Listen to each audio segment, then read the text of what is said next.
Hello, everybody. Wolfgang here. Today is Tuesday, May the 28th.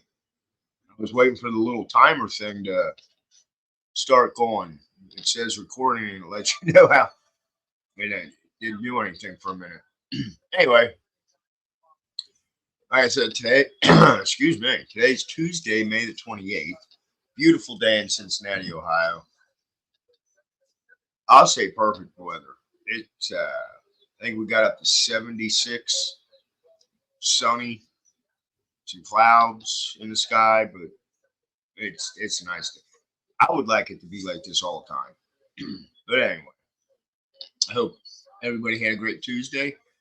It was back to work, and man, it was rough this morning. The motivation in my shop was low this morning, including myself.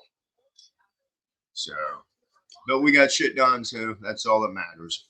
So I found another article out of the UK, and this one is about prepping. So let me share the article. It says gas masks and loo rolls. If nobody knows what loo is, it's toilet paper. Why preppers are on the rise. Doomsday community has expanded from Rambo wannabes to Tesco regulars. I have no idea what the Tesco regulars, what that means. Anyway, after the government advised households to have enough supplies for at least 3 days in case of a national emergency, attention has turned to people whose doomsday preparations are a way of life. Previously thought of as the preserve of conspiracy, touting extremists, being ready for any existential threat has entered the mainstream, said the Telegraph. And we're all preppers now, said the Critic. I guess those are newspapers over there. What is a prepper? Defined by the phrase, hope for the best, prepare for the worst. Preppers are people who get ready for worst case scenarios by stockpiling goods or developing new survival skills.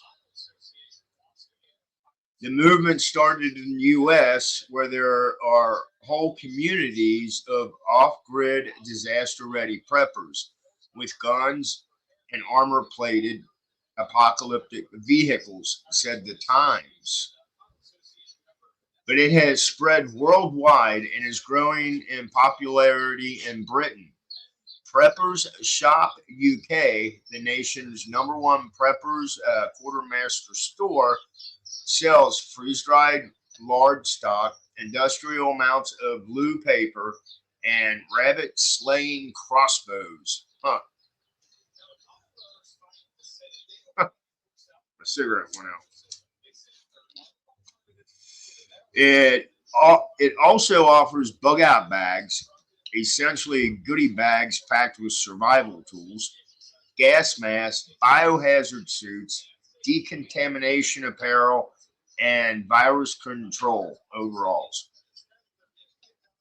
Why why is there a rise in preppers? Preppers have been seen as paranoid male outcasts with the occasional super rich celebrity such as Kim Kardashian and Mark Zuckerberg, adding some luxury bunkered glitter to the mix. But the COVID pandemic has normalized prepping behaviors. Lincoln Miles, the proprietor of Preppers Shop UK, told the Times, nowadays preppers are just regular looking, sensible people who you might pass in the aisles at Tesco. I guess that must be a store over there.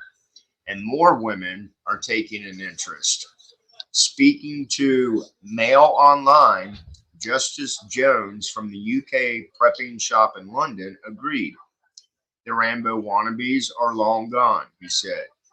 We now supply doctors, nurses, teachers, business leaders, even elderly ladies who remember what rationing was like.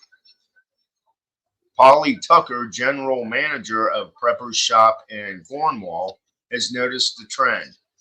Preppers are now people making sure that if the supermarkets are closed or the electricity goes out or there's no fuel, they can look after themselves and their families, keep warm, have something to eat, and survive. She told the Telegraph. The demographic of preppers is shifting to the U.S. too, said NBC News, as the number doubled in size since 2017 to about 20 million. Much of that growth is from minority and people considered left of center politically. Their sense of insecurity was heightened by Donald Trump's rise to power. Really? The pandemic, extreme weather, and 2020 protests following the murder of George Floyd. Oh, that's bullshit. But this is coming out of UK. What's prepping got to do with the? Well, there was a lot of angry protests with George Floyd. Anyway, at the Survival and Prepper show in Boulder County, Colorado, as well as bearded white men with closely cropped hair and heavily tattooed arms. There were hippie moms carrying babies in rainbow colored slings and Latino families. Wow. The popularity of the event reflected the concerns of millions of Americans who no longer feel that they can always count on the government or private industry to provide the basics like electricity, water, and food.